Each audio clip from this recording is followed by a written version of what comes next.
Sip. I'm Sam, and this is the Sip N Sam Showdown, episode number 2. Sip, how you doing? Good. Nice to see you, Sam. Hey, we're what are we in? It's week 3 of Nebraska football camp. The dog day starting to hit in about 194 degrees. Yeah. Today, talking to coaches and players. Our top topic today is going to be Adrian Martinez, Good who topic. we talked to about a couple of weeks ago. Obviously, the fourth-year starting quarterback for Nebraska. He's been through a lot since he's come to Lincoln. He was sort of a phenom as a freshman, took a step back as a sophomore, had a strange COVID year as a junior, and now everybody says he's as good as he's ever been, and he says he's as good as he's ever been. So the Kool-Aid is on the table. Does it taste tart or does it taste sweet? Well, I will say this to open, Sam. There's a lot of anticipation for that topic. Mm-hmm. People are wondering, is this real? What we're hearing, what we heard in the spring, and now what we're hearing in August. You don't really know. We don't see practice. You just kind of go by what you hear from the principals, Right. and it's all good. But the level of anticipation is high because you don't really know. But it's awfully intriguing to think Martinez breakthrough year after two, like you said, after 2 kind of subpar years. Agreed. I tend to watch people's shoulders and where the tension is in their shoulders. And the tension in Adrian's shoulders in press conferences has gone down. You can see that there is a comfort about him that he has not had in the past. Whether or not that translates to great play on the field, we'll see. But the fact that he's thinner, and I think he's thinner by choice, I think that's where he wants to be because that's where he feels most comfortable running and throwing, that I think intangibly he seems happier. Intangibly, when you listen to the coaches and the teammates talk about him, they're more transparent and they're more positive. What does that look like on the field? Doesn't some of that depend on how well he's supported at the running back and the receiver and the tight end and the line position? Oh, yeah. I mean, I think the conversation about Adrian has often been about what's around him and I feel like the program has sort of let Adrian down because they haven't had that all Big Ten receiver or all Big Ten running back, all Big Ten lineman that could take, I don't think they've had an all Big Ten lineman, but they haven't had enough pieces that take pressure off the quarterback. Now, I think they might have a few more than they've had, especially at the receiver positions and the tight end positions. We'll see on that, but it looks like right now he might be in better shape that way and could flourish because of that.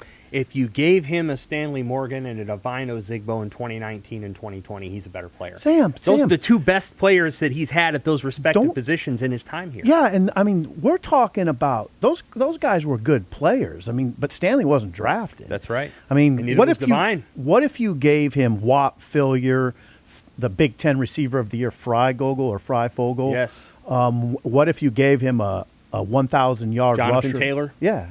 Then what's he look like? That's what I'd like to see. And that's what I mean by I think the program in some ways has let him down. Now, Adrian, though, Sam, he hasn't read the field all that well. The turnovers are, I mean, you've written and I've read it, that, he's turned it over at a higher rate than any quarterback in the country. Yes. Right? Fumbled at a higher rate. He leaves his feet far too easily for reasons that are unclear 13 yards down the field. Mm-hmm. You don't need to do that. Mm-hmm. And I don't know if he's doing it because he needs 3 extra yards or whatever, but when you leave your feet, you lose all of the ballast that you would have to hold on to a ball.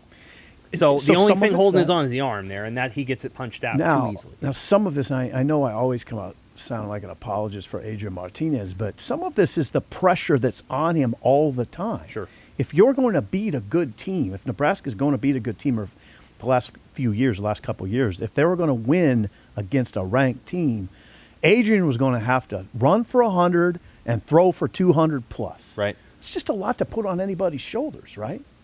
It is. If you gave me 3,000 yards passing, 3,000 total yards, 20 touchdowns, and 10 turnovers, not 10 interceptions, but 10 turnovers, which would probably mean about 5 or 6 interceptions and 4 or 5 fumbles, I'd take it. And I think that would be not only a good team, but a good season for him. And because I don't think the Big Ten is chock full of great quarterbacks, the best quarterback right now may be Tanner Morgan. I think it's possible that those numbers right there line up to an all Big Ten season. Maybe not first team, but second or third team. And I think he can do that. I think he's capable of a 20 touchdown, 5 interception, 3,000 total yard kind of season. Not perfect, not great, but very good. And it could be either a launching point for him to go to the NFL, or I think he might benefit from a 5th season. Right. And based on what we've seen from their backup quarterbacks, don't you feel like Adrian Martinez, if you said, tell me about next year, you'd want him to come back based on what we've seen? Yeah, absolutely. And I think right now, again, I don't think he has shown the arm talent and the ability to read the field. Those qualities, I don't see that as an NFL guy right now. Again, though, that's some of the anticipation, or a lot of the anticipation this season, is to see how much he's improved in those areas, if he's improved in those areas. So, it's a really interesting conversation with Adrian, and you'd figure it would be. It's his 4th year, and it's been a kind of a rocky ride. So, Sam, a lot of the intrigue about the season starts right there at the quarterback position. The best quarterback they've had since Bo Pelini took over, which was a long time ago now, 13 years, is Joe Gans. And Joe obviously didn't have the physical traits that some of the guys that came after him had. He certainly didn't have the arm Tanner Lee had. But Joe could do 2 things really well. One, he could read a defense. He knew the defense as well as his offensive coordinator. 1. 2, Joe could throw the quick, short passes with pace and hit guys in stride. When he threw a bubble pass, the guy caught it slightly out in front of him. When he threw a slant, it was slightly out in front. When he threw an out, it was toward the sideline away from the corner. And that is an area where Adrian struggles. Right. I don't know why he has had a hard time, even in the Minnesota game. First play of the game, what are you doing? Wandale's 4 yards back behind you. I don't know why Wandale was that far back. But Adrian managed to throw it still.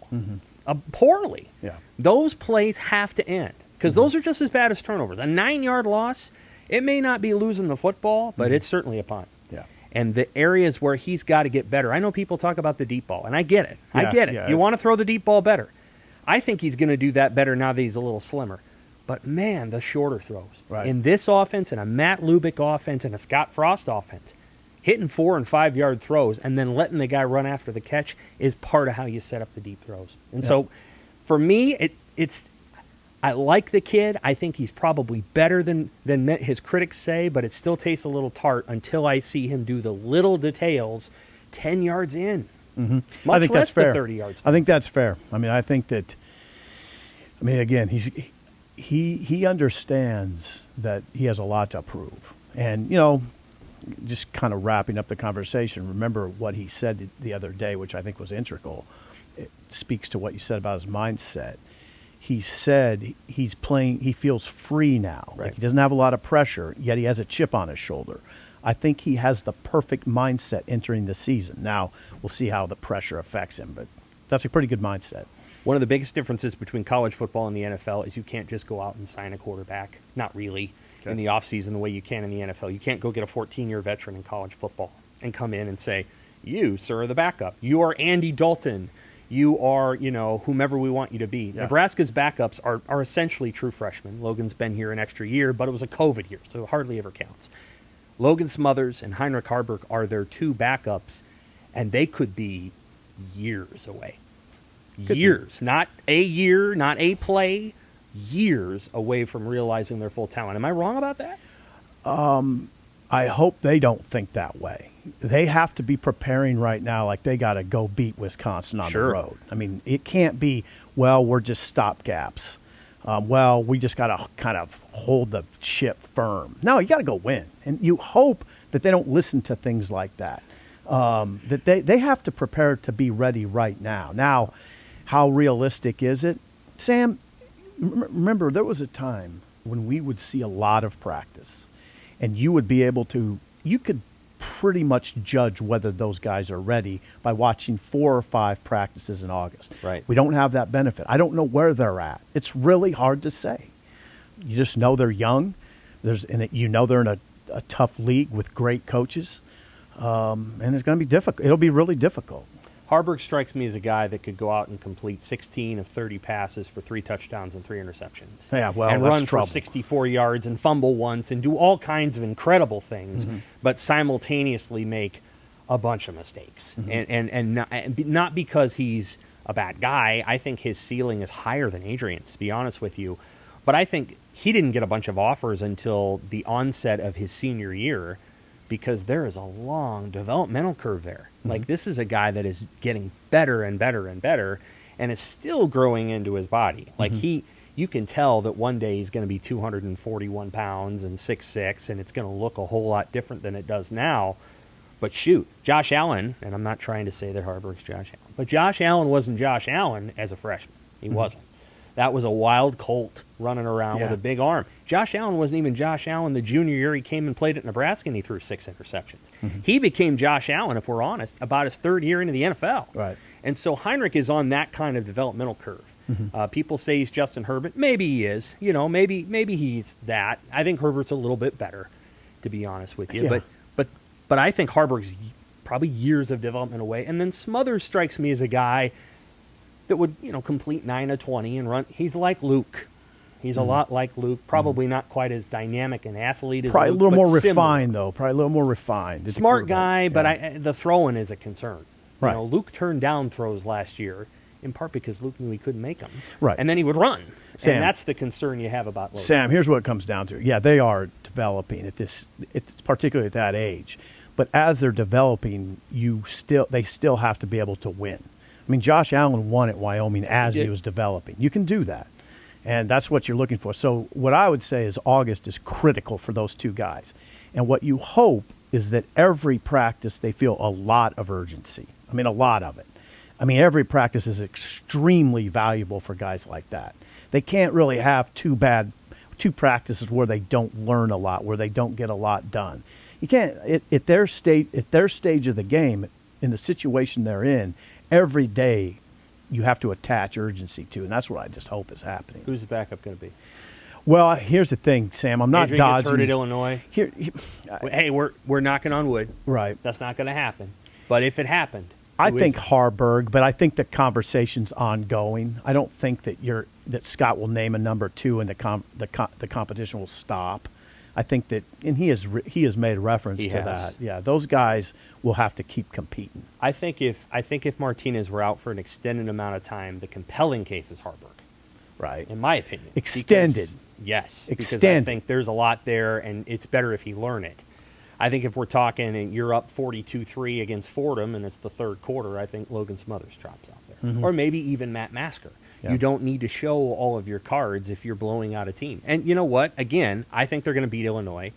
I hold out the possibility that they beat Illinois by 3 touchdowns. So we may learn who the number 2 is in the very first game. Yeah. Because there's so many more games that Adrian needs to win this season that I don't think they're going to, and I hope they don't, feel like they need to keep him in an undue amount of time to prove anything. Right. Because he's played enough football games. If you're up 35-0 on Fordham at halftime, and they probably will be, that may be a time to sit him down and let him have a Fairbury hot dog and a Pepsi. Yeah. Just don't risk it. The last topic is this, and this was your topic, and I think it's a really good one. Do you think Nebraska should want to have either a 1,200-yard rusher, which is 100 yards per game if we talk about a 12-game regular season, or a 12-sack pass rusher, which is 1 sack a game, correlating to whatever that means for the team if they had that player at running back or that player at pass rusher? Okay, here's the way I would break that down. They had it. They had that situation in 2013. They did. They had Amir Abdullah run for 1,600 yards, 6 yards a carry, 9 touchdowns, and Randy Gregory got 10.5 sacks. They had both. Now, here's the way I'd answer it. It's the answer is running back. You want a reliable, big-time running back over a pass rusher. And one way to illustrate why is because in 2014, once again, they had Amir Abdullah and Randy Gregory. Gregory tailed off, wasn't always available, had 7 sacks. Yes, Amir ran for 1,600 yards again, 19 TDs, and both seasons were about the same. So what's it tell you? It's probably that the running back was more valuable of those two. Do you see what I'm saying? Do you see the logic? I do. I will say this, that if they had a pass rusher who had 12 sacks in a season, that's a really, really good defense, knowing what we know about Chenander's defenses, which is they haven't been high sack. Right. So if they had a guy and I don't think they do have this player, but if they did, to me it would indicate that they were really good on defense. Like Wisconsin 2019, good on defense. Yes. And it would correlate to me to significant success. Now, the flip side of the coin is, can Coach Scott Frost get to the point where he desires a 1,200-yard back each season? I get you. Because Bo wanted that. Riley did too. He didn't get it. But he actually kind of did. I mean, they had a tailback. Remember, they gave it to Trey Bryant 4,000 times in the first 2 games in 2017. Right. So he desired that. Yeah, I that think was he what did they desire wanted. it, yeah. I'm not sure that that's ever been Scott's framework. Like, I think we're going to run 4 guys. This guy's going to have 700. This guy's going to have 500, 400, 330. They're going to average 7.3 yards a carry, and we're going to win 10 games. But, Sam, what has he said recently? He's changed his tune. A little. Yeah, he's changed he said his he tune. wants a bell cow. He wants a bell cow, and he wants a defined bell cow and a defined number 2. So maybe I think his Where's that change mindset, come from? the Big Ten. Yeah. Yeah, I think his mindset is shifting from the different world he was in. He was in another world in the AAC. Right. Right? Another Yes. world. Right.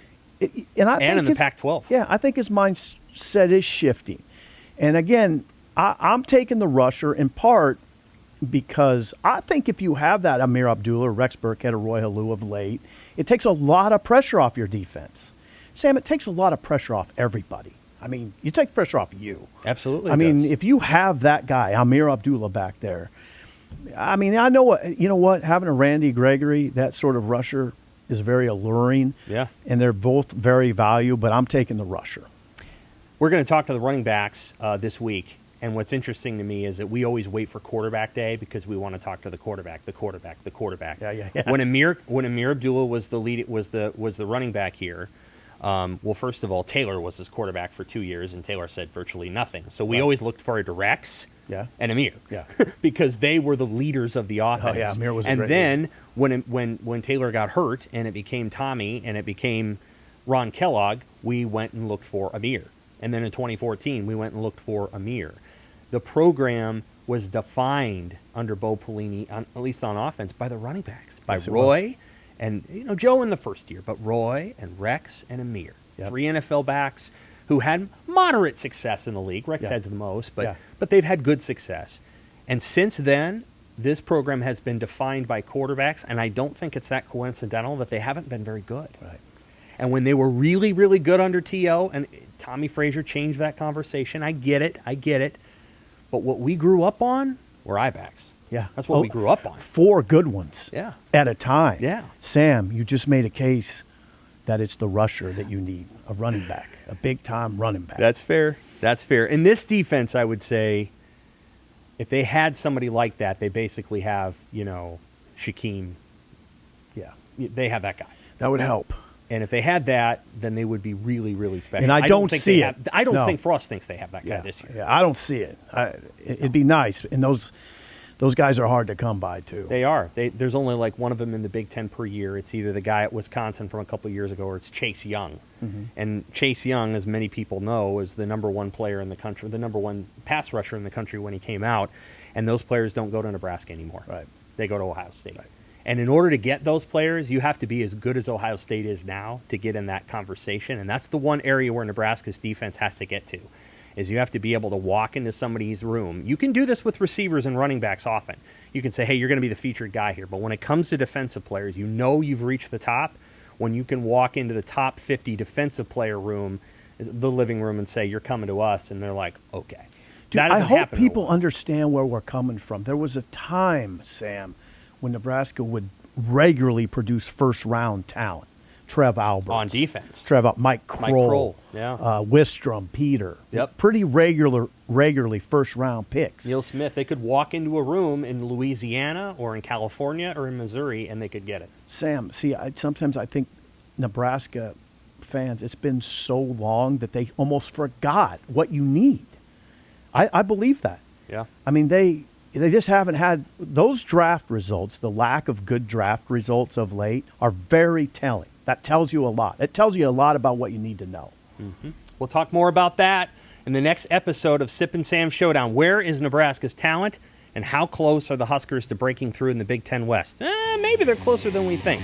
For Sip, I'm Sam. This is the Sip and Sam Showdown.